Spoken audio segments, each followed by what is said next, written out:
All right, and welcome back. We are going to talk about image. We are coming to talk about image. So I will want us to clear all this. Let's clear them, and let's go to where our projects files are. I want you to create a new folder and call it image. And inside this folder, we are going to put this is where our image will come. So let me see. Okay, let's minimize. I have one image on my desktop. You can also get any image that you want. The name of my image is called avatar. Or better, let me just do things simple. I cut the image, I go to desktop and then image. Let me put it here. Okay. Now excuse me. I go back to the code editor, and then in my image I expand. I see the image that I pasted as it's now active here. It's shown here, avatar.png. This is what we have here now.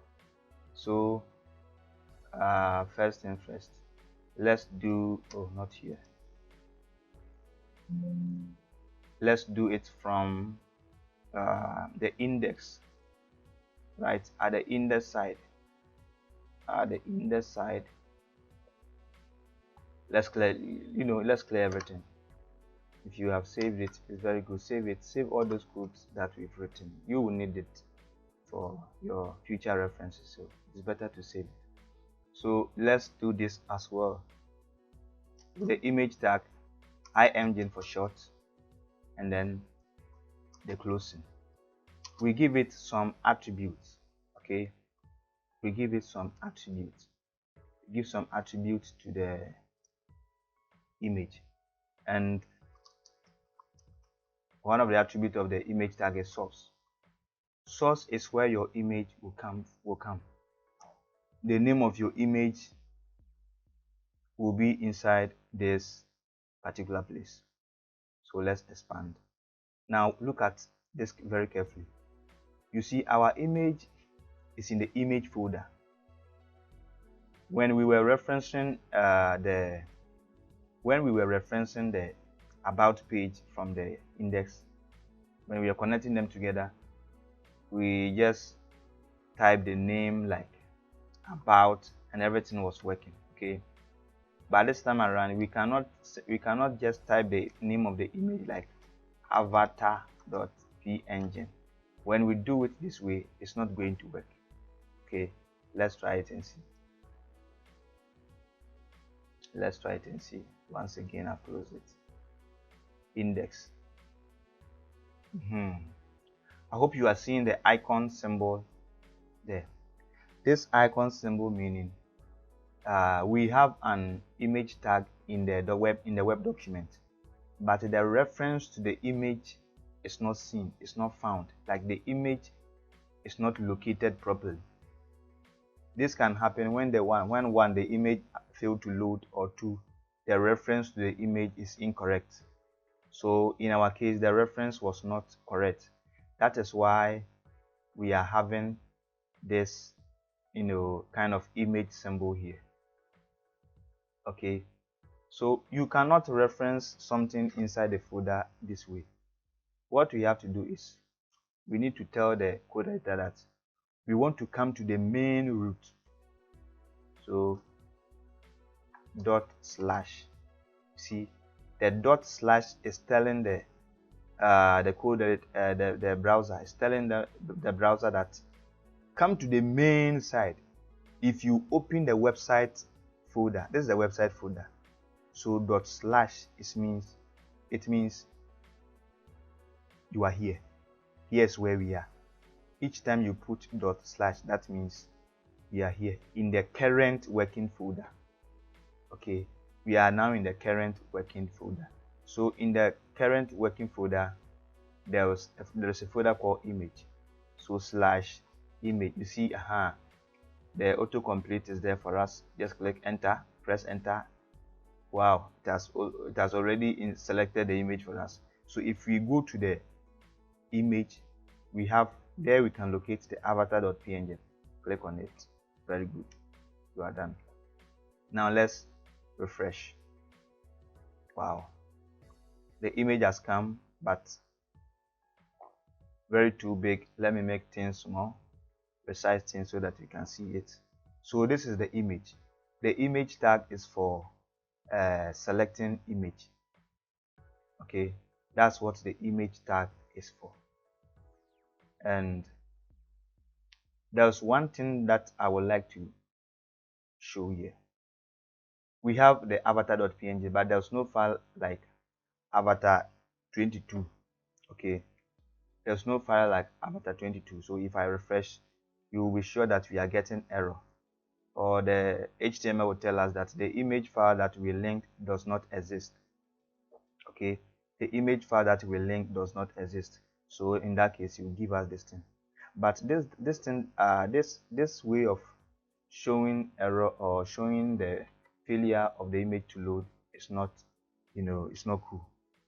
Sometimes there will be people reading your web page, and other times too, it can happen that maybe the image failed to load. But if this is all that they will be seeing in your website, then your website is not friendly. So there's another thing that HTML introduced. It is called ALT tag. The ALT is the short form of alternative. So if in case the image fails to load, then the alternative here will be shown. And one thing about the alternative is you need to make sure that what is here describe the website, the image. So the avatar.png is my profile picture. So let's say profile picture and save it. We go back to the browser to refresh, and now we have profile picture. Okay, so if the file fails to load, we will see profile picture, so that whilst reading or when we are around, you see that okay, there was a profile picture that was to come here, but something happened, so we are not seeing that picture. Okay, this is more friendly. And also it helps in SEO optimization. Try as much as possible to describe all your images with the alternative tag, and you have to make sure that you provide descriptive names. You don't just put any name, any image like image 1, image 3. No, it's not cool. You need to write a descriptive name, a name that describes the photo, so that when people are searching online, your photo can also show up. So that's one tip I want to give you. All right, let's move on. So this thing happened because there's nothing like image avatar22. So let's revert everything back to our correct image and save it. Okay, and refresh. Now when we refresh, our image has shown up. Okay, and when the image gets shown, where is the profile picture? It is the text profile picture. The text profile picture is nowhere to be found. Why is it nowhere to be found? Because now the actual image is around. When the actual image is around, this ALT attribute will not be active. It will not show. It will not be shown. But when this one is off, when we are not seeing this one, that is when this one will come. The alternative. Oh, what is happening? That is where the alt attribute will come into play. Okay, so there's something I want you to take notice of. What you have to take note of with the IMG tag is you provide the correct source, and at the same time you provide a descriptive name to the picture, not just IMG1, but something that can be understandable, something that describes what the image is really about. That is all for this section, and I will see you in the next video. Thank you for watching.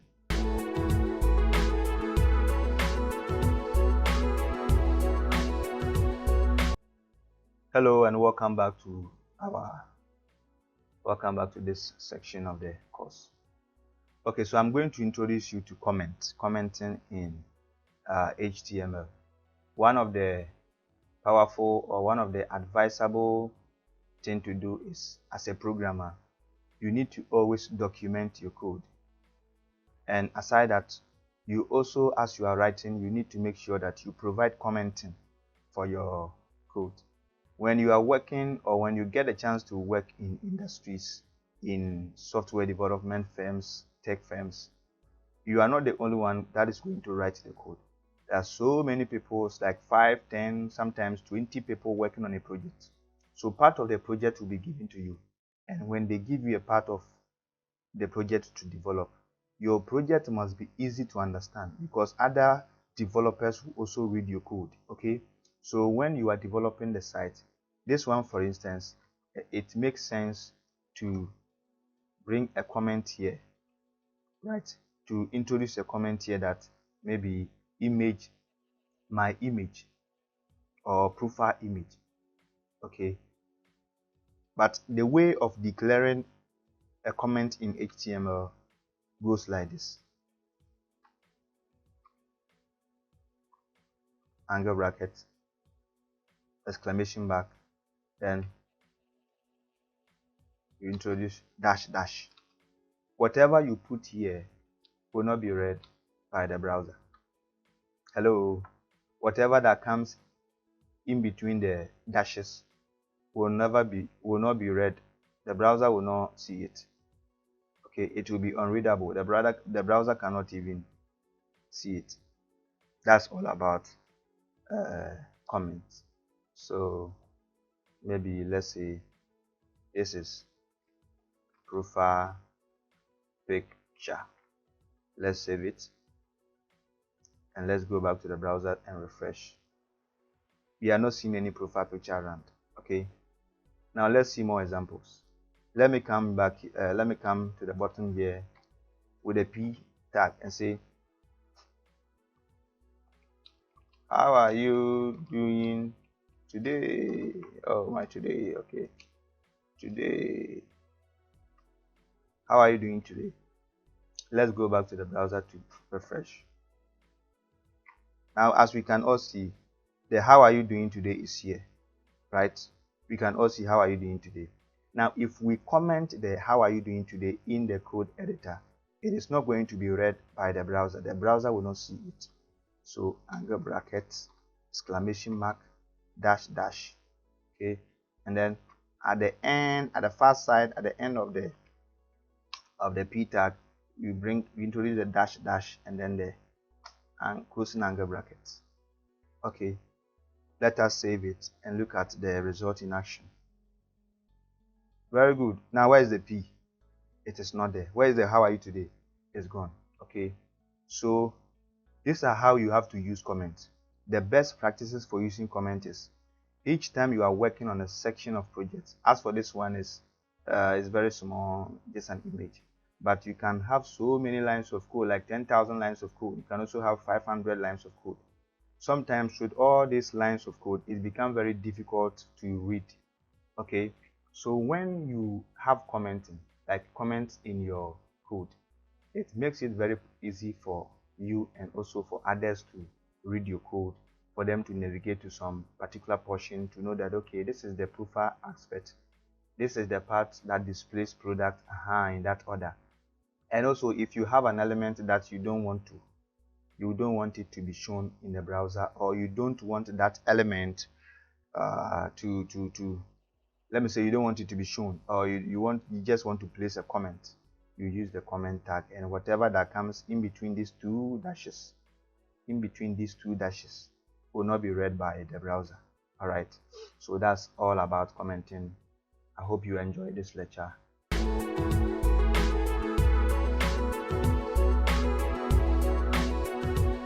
Hello and welcome back to this section of the video. And in this video, in this section we are going to explore the aspect of listing. You see, there's a time you will want to list things in your website, like maybe schools in Ghana. Then number one is maybe any school that you know. Then number 2 follows, number 3 follows, and in that order. So we have HTML provide or gives us the flexibility, in working with listings. And with list, we have 2 types of list. We have ordered list and non-ordered list. Just as the name implies, when we say ordered list, is a kind of list that is ordered. Okay, that is ordered, like 1. From 1 you move to 2, 3, 4. So 1, then the name of the item, number 2, the name of the item, 3, behind that order. But with unordered list, that one just some bulletin there, just some bulletin, that will be there. But then let's see things in action. Let's see things in action. So when you want to start with the listing, you need to first declare the container for holding the items, right? Take a look at this. Just follow me. After that, I will explain it to your understanding. Okay. So let me say HTML, CSS,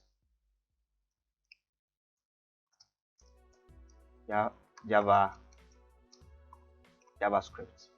Okay, let's save it and look at something in the browser. All right. Okay, so if you can watch carefully, we see HTML, CSS, JavaScript, and there's the bulletin. There's a bulletin. Okay, there's a bulletin. There's a bulletin. So this is how it goes. The listing has to come inside a parent container. Sorry, a parent element. And in our case, the parent element is the UL. Who understands the full meaning of the UL? The UL means unordered list. That means the type of list that will come within this element, this UL tag, or this UL element is not ordered. So unordered list. And we can all verify that these ones, they are not ordered. You see, when we say ordered, that means they need to follow order. Like this one is I, or maybe 1, 2, 3, or A, B, C. Okay, but you see this one, there's nothing like I, or A, B, C. All what we see here is some bulletin, and then bulletin. That's what we are seeing here. Okay, so that's all about the unordered list. With the unordered list, it is used for listings that does not need order. Sometimes you will want to order your things, maybe list things in order. If you want that one, you go for the order list. If you just want some bulletin of any type, like bulletin, you just go with the unordered list. Okay, and there can be a situation where maybe you will not want to use this circle thing. There are some types that we can specify here. So if you want to change the type of bulletin that you will want to see, what you have to do is inside the UL like this, you come and then you specify type. Sorry.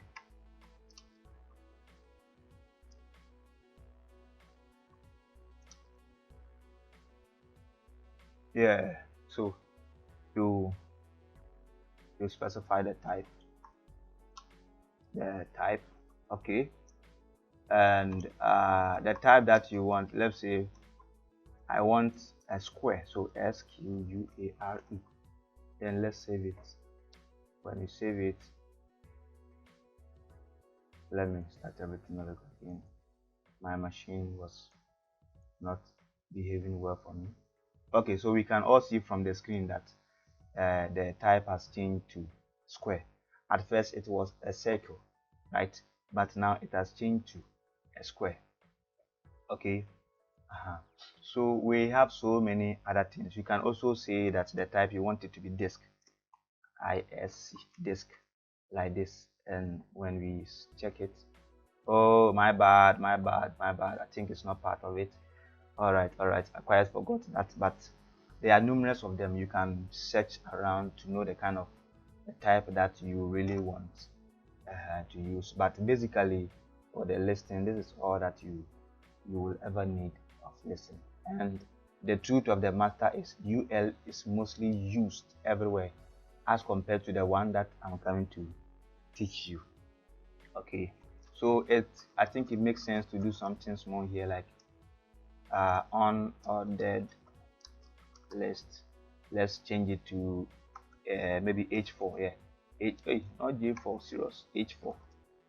Okay, all right. Okay, so let's come down here and then another H for, call it ordered list. Okay, and with the ordered list, if unordered list is UL for the parent element, then you and I will agree with me that the ordered list will also be OL. Okay, and then the list continues. HTML, not LE, HTML, CSS, and then the last one, which is what? JavaScript, my favorite language ever. Okay, all right, so this is it. Okay, this is it. Let us go to the browser to check. This is the unordered list. Look at what we have here. We have the bulletin of circle, and then the bulletin here, and then the ordered list. You see, the ordered list have what? Have 1, 2, 3 in that order. Okay, and this one is also like the other one. It's like this one. You can give it a type also. So type is equal to, you can, if you want it to be I in that order, you simply place I here. Okay, then save it. Let us refresh it from the browser and see. Very good. You see, we have I in that order. What if you want ABC? Well, with ABC too, that's the same thing. If you want a small a, just put a small a here. You put small a here, is going to follow in that order. That's the same thing that is going to happen if you put uppercase A. If you put uppercase A too, I bet you that's the same thing is going to be seen here. All right. Okay, let's check something out. Okay, that because the disk, it needs to work. I wonder why it's not working. Quite forgot about it, but all right, no problem. If you get a chance, you read about them. But it was working though, but I think I have forgotten that there was other one I acquired to use, but it's been a while. I visited the basic HTML, so I will have to go back and read on it again. But for you also have the chance to read over. But the most important aspect is it's not about the listing, but about the order. And I will admit it that with the type here, we normally don't do this with HTML, but we do everything with CSS. Okay, so you have better chances of changing this one. You can even remove the list necessary changes and all that. Okay, you can also as well do this one, capital I, uppercase IN. It will also reflect. Okay, so that's all about the ordered listing in HTML. All right, stay tuned and I will see you in the next video.